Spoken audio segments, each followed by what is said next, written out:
이렇게 이제 10년 주기 증여 설계가 좀 다양한 이슈가 있는데 그럼 이건 증여인가? 생활비도 증여인가? 뭐 이런 것들 그런 것들의 이슈가 있거든요. 그 예를 들어서 이제 50대 여성인 황보라 씨가 네. 30이 넘은 성년이지만 취업을 하지 못하고 있는 이제 오더기가 있었어요. 그래서 시뮬레이션. 이제 나중에 일이야. 네. 나중에 일. 예를 든 거니까. 아들 오덕이한테 네. 이제 독립하지 못하니까 집에 얹혀 살고 있잖아요. 그래서 아들한테 용돈도 주고 보험도 가입시켜줬어요. 그러면 여기서 이제 아들에게 준 이 용돈하고 보험료가 증여가 될까?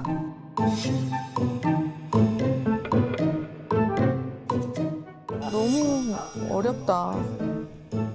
보험료 쪽으로 가보면 종신보험이라고 가정을 해볼게요. 그러면 보험료를 납부한 사람이 뭐 아들이라고 해볼게요. 그리고 피보험자, 이 보험계약 돌아가시면 그럼 수익자가 누구냐? 아들이다. 아들. 이 형태 때만 이게 상속세에 포함이 안 돼요. 상속재산으로. 근데 여기서 퀘스천이 하나 있어요. 계약자가 아들이잖아요. 네. 근데 지금 오덕이는 경제적 능력이 없잖아요. 네. 그냥 계약자만 아들이고 실질적으로 돈은 누가 줬죠? 엄마, 아빠. 엄마가 줬죠? 상속재산에 포함되죠.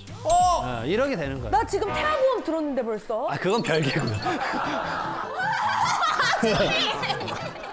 아우, 오덕이 엄마 나 오늘 나 재밌어 죽겠어. 아주 주책이 아주. 그 다음에 이제 용돈은 결국은 생활비잖아요. 네. 생활비는 가액에 정해져 있지 않아요, 세금에서는. 네. 결국은 생활비의 본질이 뭐냐? 일시적이고 소모성이어야 돼요. 사회 통념상 지켜지는 거. 근데 그걸로 주식을 사거나 자동차를 사거나 부동산을 사는 자산 형성을 하면 그건 증여예요. 네. 물론 쉽게 잡을 수는 없겠지만. 이거는요. 최근에 네. 한 대학 사이트에 이게 올라왔었어요. 진짜요? 네. 대학생이 자기가 한 달에 용돈을 1,000만 원 받는다고 자랑질을 한 거야. 미쳤다. 어머. 그랬더니 누가 그걸 신고를 했어요. 어머. 신고를 해서 이게 난리가 난 거야. 왜? 세금을 내야 된다. 뭐 이런 식으로. 그러니까 이게 용돈이 아니다. 1,000만 원 정도면. 여기 이제 논란이 벌어진 거예요. 용돈의 범위가 어느 정도냐. 아니 근데 형님은 대학생이 아닌데 거길 왜 들어갔어요? 남의 대학교를 왜 들어가시는 거예요?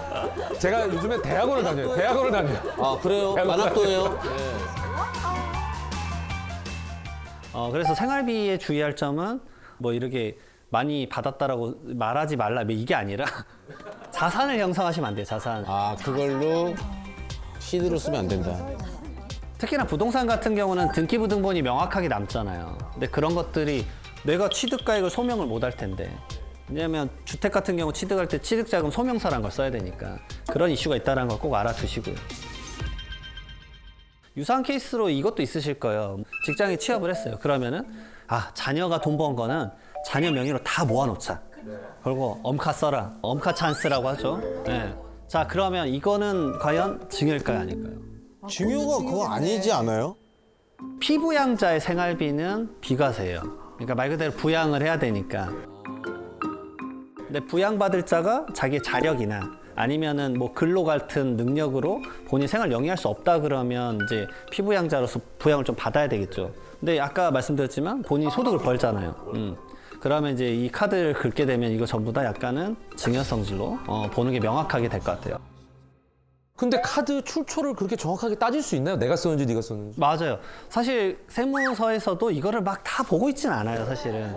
근데 여러 가지 이슈가 있을 수 있죠. 자, 제가 예를 들어서 세무조사 때 이 경험했던 기법들을 말씀드리면 부모님은 예를 들어서 서울에 살아요. 근데 자녀가 이제 뭐 예를 들어서 부산에서 근무를 해요. 근데 엄마 카드가 자꾸 뭐 어디 편의점, 부산점 찍히는 거예요. 이건 100%네. 와, 무서워. 왜냐하면 대한민국은 그 사용 기록들이 다 나오잖아요. 그치. 어머. 그리고 이제 카드를 사실은 주면 안 돼요. 이게 여신관련법에 따라 가지고 1년 이하 징역이나 1,000만 원을 낼 수가 있어요. 이런 부분들이 있기 때문에 좀 조심을 해야 되고 그 다음에 많이 물어보시는 게 사실 이거예요. 차용증. 차용증. 그러니까 뭐 예를 들어서 김현욱 씨가 얼마 전에 아파트를 샀다. 네. 근데 매입하는 과정에서 네. 부모님한테 좀 돈이 부족하니까 한 2억 원 정도 빌렸어요. 차용증 쓰고 5년 있다 갚을겠다. 이래 나눠서 갚겠다. 차용증을 썼어요. 그러면 이거를 증여로 볼까요? 근데 이거 차용이잖아요, 정확하게. 예. 예. 그리고 제가 만약에 이자를 좀 드렸다면 확실하지 않습니까? 아주 정확하게 잘 알고 계세요. 오, 역시. 근데 국세청에서 1억에 차용증 쓰더라도 추징된 케이스가 있어요. 오. 이자를 현금으로 줬다고 했는데 기록이 하나도 없었어요. 그렇지, 없지. 보통 그렇게 하는 사람 많을 텐데. 그러게 하면 드러나지가 않잖아요. 그러네. 결국은 증거 내역이 있어야 되는데 없었던 거예요. 그래서 증여로 추징된 경우가 많아요.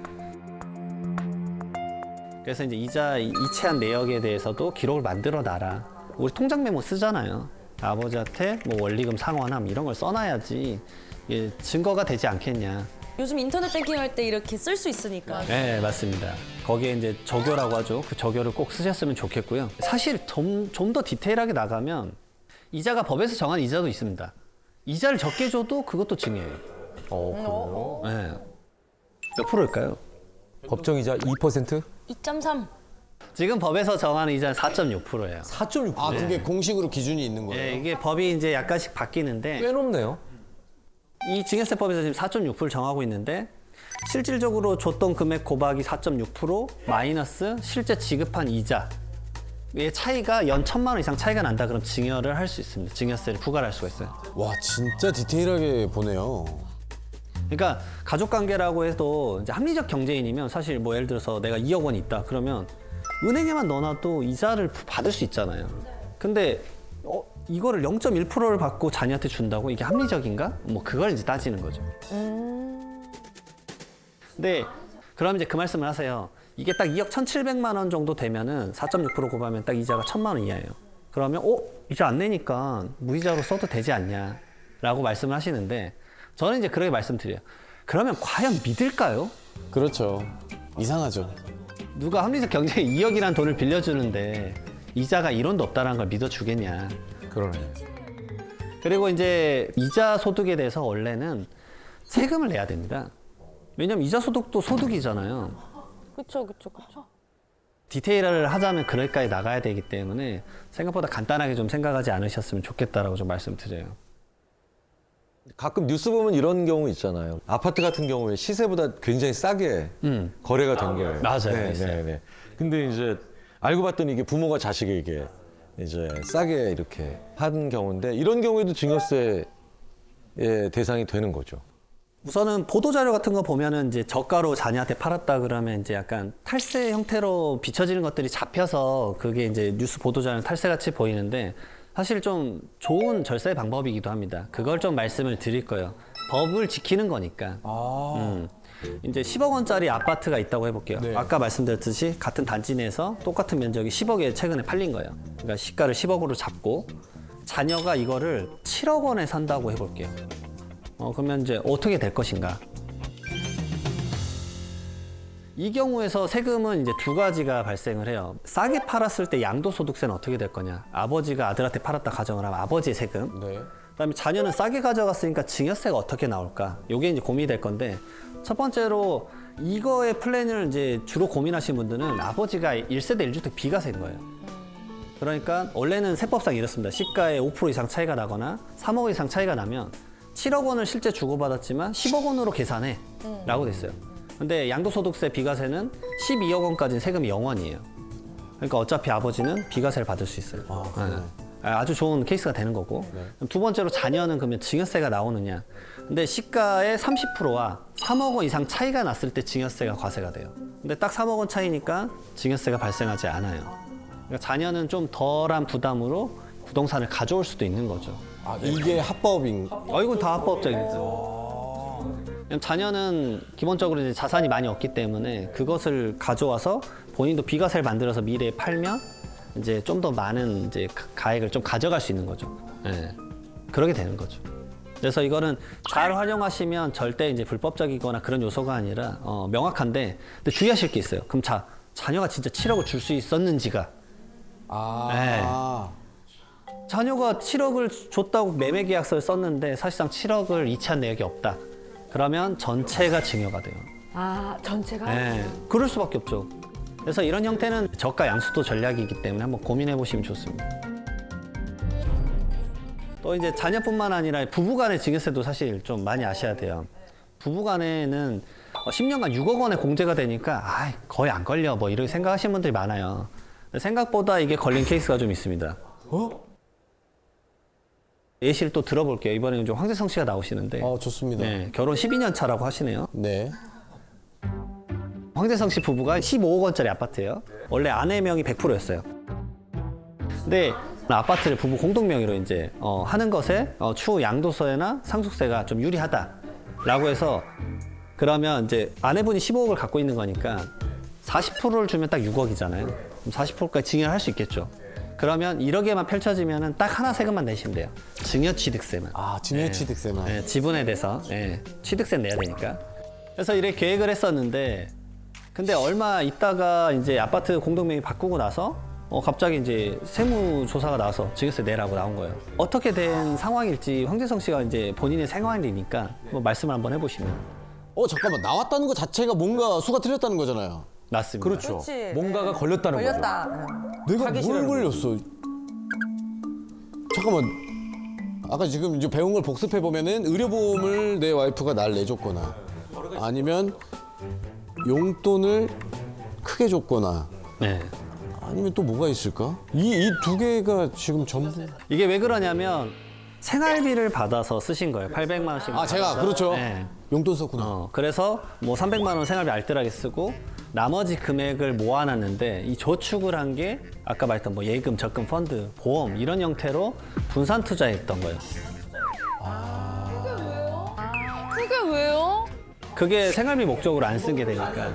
그 용돈을 시드머니로 쓰면은 아까 세금이 증여가 된다고 했잖아요.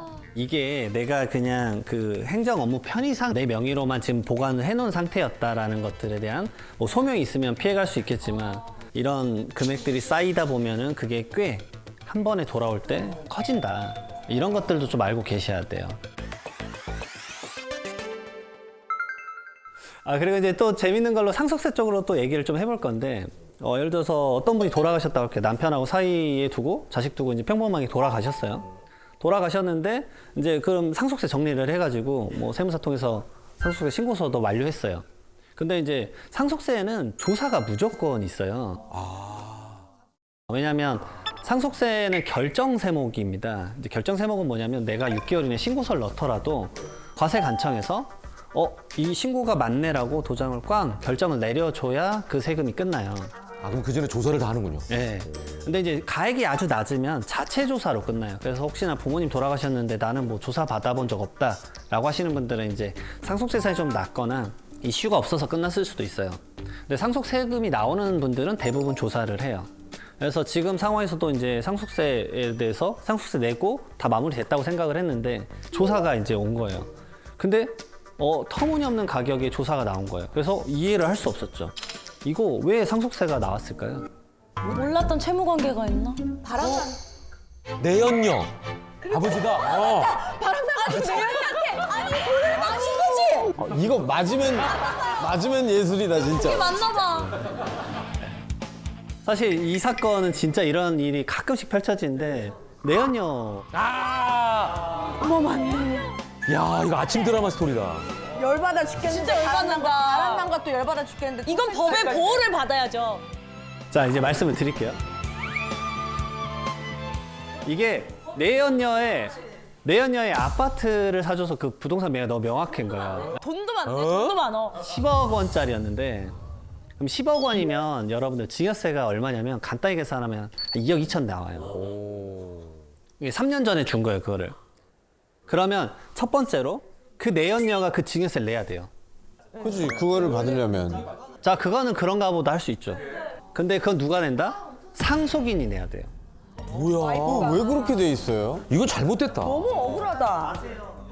이게 유산세형이기 때문에 전체 재산에 대해서 상속인들이 내게 되어 있어요. 그럼 궁금해요. 상속인이 냈어요? 그러면 그거는 뺏어올 수 있는 게 아니네요. 2억 5천만 원 정도 이분이 내셨어요. 그래서 상속인이 내고 냈어요? 네. 그 내연녀가 갖고 있는 아파트를 제가 가져올 수는 없는 거잖아요. 아니 둘이 쇼 봐야지 그거는. 만나가지고. 법적으로. 아우 오도경만 그 쇼부는 안 돼. 오도경만 쇼부는 영어가 아니야. 다른 형태의 이제 소송 형태가 있긴 하겠지만 세금적으로는 결국은 이제 세율이 높아져서 차익 부분에 대해서 상속인들이 그걸 낸 거예요. 근데 이 규정이 왜 생겼냐? 피상속인이 그러면 돌아가시기 전날 돈 다 빼서 다 나눠주면 돼요. 그러면 세금을 낮출 수 있잖아요. 그런 것들이 이제 막고자 해서 생긴 거죠. 근데 사실은 좀 억울하잖아요. 이런 경우 억울해요. 보호될 수 있는 게 하나도 없는 거. 그래서 이것도 지금 이제 정부 차원에서 좀 바꾸자. 그러니까 지금 하고 있는 건 유산세형, 유산 과세형이라고 표현하는데 갖고 있는 피상속의 총재산에 대해서 과세를 하니까 이렇게 하지 말자. 어떻게 한다? 받은 만큼 내자 상속세. 그렇죠. 그게 합리적이네요. 네, 이게 유산 취득세예요. 어. 그러니까 세법에서 말하는 응능부담 원칙이 맞아요. 내가 받은 만큼 내자. 근데 약간 여담으로 말씀드리면 일본이 이렇게 했었어요. 자, 그러면 어떤 부작용이 생겼을까요? 받은 만큼 냈을 때 부작용? 편법이 또 생길 수 있겠네. 네, 편법이 어떤 편법이냐면 네. 양자가 생겼습니다. 양자를 3명을 들이면 다양한 방식들을 편법으로 활용하는 거죠. 그래서 다시 어떻게 개정됐냐면 알 수가 없으니까 그러게 해도 법정 지분만큼은 내라. 이런 식으로 또 바뀌고. 완벽한 법은 없군요. 모두를 막지 못하네요. 그러네. 완벽한 건 없다. 그래서 상속세를 바꾸는 게 이게 손바닥 뒤집기 쉽지가 않습니다. 엄청 어려운 논의들이 거쳐가야 되는 거고 다양한 이런 방식들이 논의될 수밖에 없는 거는 확실히 세금이 높아서 그렇지 않을까. 예. 그래서 정부 차원에서 고민을 많이 할 것 같아요. 흔한 케이스는 사실은 이제 어떤 분은 이제 어머니 돌아가셨어요. 근데 주위에서 상속세 신고해야 된다. 말은 들었는데 엄마 재산이 얼마인지 몰라요. 그래서 이제 차근차근 재산 좀 알아봤죠. 근데 어머니가 1년 이내에 인출한 금액 2억 원 있었던 거예요. 뭐지? 근데 몰라. 왜냐? 전 제 아버지가 지난달에 돈 얼마 썼는지 모르거든요. 모르죠. 근데 이 추정 상속 재산이라는 게 있어요. 내가 본인이 받은 것도 아니고 쓴 것도 아닌데 돌아가신 날로부터 1년 이내 2억, 2년 이내 5억 원의 거액의 인출 금액이 있는데 그걸 소명을 못하면 이거는 안타깝지만 상속 재산이 얹어져요. 나한테 오지도 않았는데. 네. 이렇게 이제 돌아가신 일의 거액을 뽑으면 이제 결국 그게 이제 결국은 재산에 얹어버리는 거예요. 결국 소명이 안 돼버리면. 그걸 방지하기 위해서. 네. 근데 이제 저 같은 경우 이걸 어떻게든 소명하는 입장이니까 예. 제가 좀 재밌게 이제 케이스들 좀 말씀드려볼게요. 제가 소명한 케이스들이에요, 실질적으로. 그러니까 어떤 분은 이런 얘기를 들으신 거예요. 뭐 어떤 종교 단체에서 그런 말을 했는지 모르겠는데 주변 사람들에게 현금을 줘야 너가 좋은 곳을 간다. 뭐야. 근데 막 300만씩 주셨어요. 막 이러셨어요. 결국 그 받으신 분들 이렇게 데리고 와가지고 소명을 했어요. 진짜로 이렇게 주셨다. 진심이 좀 통한 케이스였고 이제 건강을 챙기시게 되잖아요. 이제 두 개 케이스가 뭐냐면 10만이랑 공진당이거든요. 근데 그런 것들은 대부분 이제 현금으로 거래할 때가 많아서 결국은 이제 이체된 내역이나 건넨 내역은 있는데 알 수가 없었던 거예요. 또 있어요. 이제 간병. 간병인. 한병인한테 돈을 든 거예요? 간병인들이 이제 외국인 근로자가 좀 많으세요. 그러니까 이제 소득 포착을 좀 피하려고 한 건지 모르겠지만 이제 현금을 줬던 거죠. 그래서 이제 이렇게 좀 사인이라도 받아가지고 좀 소명을 한다거나 그렇게 해야 되는 그런 경우가 있어요. 많아요. 생각보다 현금의 사용처에 대해서는 뭐 꼼꼼히 다 챙길 수는 없겠지만 부모님이 어떻게 좀 자금을 쓰고 있는지 정도는 알고 계셔야 될 것 같아요. 자, 또 다른 상속으로 또 넘어가 보도록 하겠습니다. 예. 상속의 세계가 뭐 한도 끝도 없네요. 아니 케이스가 너무 많아요. 네.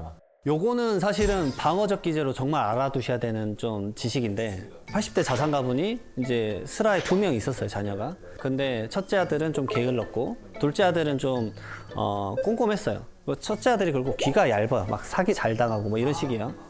그러면 이제 유산 탕진할 수도 있으니까 그래서 둘째 분에게 이제 너가 우선 다 가져가서 차라리 첫째 힘들 때 좀 도와줘라.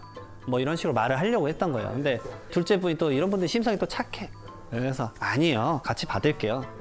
그래서 이제 이렇게 50억씩 받고 상속세가 이제 40억이 나왔어요. 그럼 20억씩 내야 되겠죠. 네. 이제 문제는 이렇게 내면은 나는 30억씩은 서로 활용할 수 있겠구나라고 생각을 한 거예요. 근데 첫째 분이 상속세 내기 전에 이걸 받아서 땡겨 써버렸어요? 홀랑 사기를 당해버렸어요. 상속세 낼 돈이 없구나. 50억을 다. 네, 본인 재산까지 날려 먹었어요. 그러면 이거 상속세 어떻게 해요? 이 20억이 둘째 아들한테 가겠죠. 왜냐? 상속세는 연대납세 의무라는 게 있어서 자기가 받은 재산만큼까지는 상속세를 낼 수가 있어요. 그럼 둘째 분은 40억을 내니까 10억이 남는 거예요. 이건 좀 처참한 이제 너무 극단의 얘기일 수도 있겠지만 생각보다 상속 다툼이 펼쳐졌을 때 요런 케이스 좀 펼쳐져요. 그래서 돌아가시면 현금성 자산은 웬만하면 공동계좌로 묶어두셨으면 좋겠어요. 왜냐하면 그 돈은 다 같이 상속세를 내거나 취득세를 내는데 쓰셨으면 좋겠어요. 같이. 예. 상속 재산의 다툼은 그 재산에 대해서 뭐 내가 5가 아니라 난 6을 받아야 돼 뭐 이런 얘기잖아요. 세금은 이렇게 공동의 문제다. 그러니까 다투더라도 세금에 대한 고민은 같이 해라. 그렇지 않으면은 아주 좀 곤란해지는 상황이 이렇게 펼쳐질 수 있으니까. 선생님 근데 이런 경우도 있잖아요. 상속을 받기는커녕 빚만 떠안는 경우 있잖아요. 맞아요. 그러면 상속 포기 각서를 쓰면은 안 해도 되는 건가요? 상속 포기 각서라기보다는 상속 포기에 대한 법의 판결을 받아야 되죠. 법원에 대해서. 그리고 좀 말씀드릴게 상속 포기할 때 그 재산을 건드리시면 안 돼요. 왜 건드려 버리면 몰래 써버린 꼴이 되잖아요. 상속 재산이 500만 원이었는데 빚이 2억 원이 있었다 그러면 이 500만 원 중에 일부만 사용해도 사실 빚 2억 원은 함께 물려받아 버리는 케이스가 펼쳐지니까. 아니 근데 모르고 썼을 수도 있잖아요. 그죠? 부모님이 그게- 말을 안 해서 그 돈에서 정말 받아서. 그걸 조심해야 되죠. 예. 그리고 뭐 예를 들어서 자동차를 아버지 걸 매각을 했어요. 돌아가셨으니까. 그리고 생전에 친구한테 빌려준 돈 받아냈어요. 결국 다 재산을 원래 확보한 꼴이 돼버리니까 이런 것들은 상속 받은 것으로 간주를 해버릴 수 있다는 거예요. 예, 조심하셔야 돼요. 진짜. 근데 상속인 중에 사촌인의 반기 혈족까지 가거든요. 그러면 갑자기 처음 뭐 거의 연락하는 분이 갑자기 이거 뭐냐 상속 포기 뭐 이렇게 당황스러울 수 있어요. 그리고 상속 포기도 상속이 개시된 것을 안날로부터 3개월 이내 해야 되거든요. 3개월 지나면 뭐 다른 방식이 있긴 하지만 빨리 상속 포기를 하는 게 편해요. 꼭 잘 알아두셔야지만 혹시나 빚을 떠안는 그런 상황이 펼쳐지지 않는 거죠. 네. 사실 저 찾아오시는 분은 솔직히 말하면 미리 주겠다고 하시는 분들이에요. 근데 난 절대 못 줘. 나 죽으면 알아서 가져가 이러신 분들도 있고 내 노후가 걱정되는데 어떻게 뭐 증여를 하냐 이런 말씀도 하실 수 있을 거예요. 근데 이 상속받는 분들 나이가 너무 나이대가 높으신데 생각보다 그쯤 되시면 되게 검소하세요. 뭐 자산가라고 막 엄청나게 뭔가를 사는 게 아니라요. 좋은 옷을 10년 동안 입어요. 그런 시기인 것 같아요. 제가 봤을 때. 맞아. 근데 반면에 지금 20, 30대들은 게임 스타트 자체를 못 해요. 뭔가 마중물이 없으면. 저는 마중물을 좀 주라고 정말 말씀을 드려요. 그래서 이번에 나온 혼인이나 출산 증여재산 공제도 마중물의 일환이지 않을까. 혼인이랑 출산했을 때 증여재산 공제를 1억 원을 더해주는 거예요. 혼인신고일 전 2년, 후 2년 이내, 그리고 출생일로부터 2년 이내에 직계 존속이 1억 원을 더 줄 수가 있어요. 야. 혼인하고 이 출산하고 다 합쳐서 1억이라는 점을 좀 헷갈리시면 안 되고요. 이게 왜 그러냐면 2023년에 결혼 평균 자금이 3억 3천만 원이래요. 자금이? 네, 그러니까 결혼 평균 비용이. 그러니까 결국은 신랑 1억 원, 신부 1억 원 받고 5천만 원씩 추가로 받으면 한 3억 원 정도 되니까 좀 결혼을 하는 데 있어서 전세 자금이나 이런 것들, 삶의 기반을 좀 마련을 해라. 그리고 혼인율이나 출산율까지 좀 이어지지 않을까. 근데 지금 저 얘기를 듣고 갑자기 저 그런 생각이 들더라고요. 요즘에는 이제 뭐 출발선이라는 얘기도 있고 우리가 인생을 뭐 그러니까 그 생각을 부모님들이 안 할 수가 없잖아요. 그러니까 지금 얘기를 들으면서 계속 진짜 이게 장난이 아니구나. 앞으로 무조건 펼쳐지는구나 상속세가 이 생각이 들더라고요. 미리미리 하라고. 네. 미리미리. 차이가 너무 심하니까. 반드시 올 미래라는 거죠. 그렇지. 그래서 결국은 효율적으로 좀 증여를 좀 설계를 하자. 미리미리 좀 받고 일정 부분 내더라도 이걸 좀 잘 활용하셔라라고 말씀을 드려요. 그래야지만 상속 고지가 되는 건 좀 맞고 조금이나마 절세가 돼서 여러분들의 이제 자산 관리가 잘 되기를 그리고 이제 부의 이전이 잘 되기를 정말 기원하겠습니다.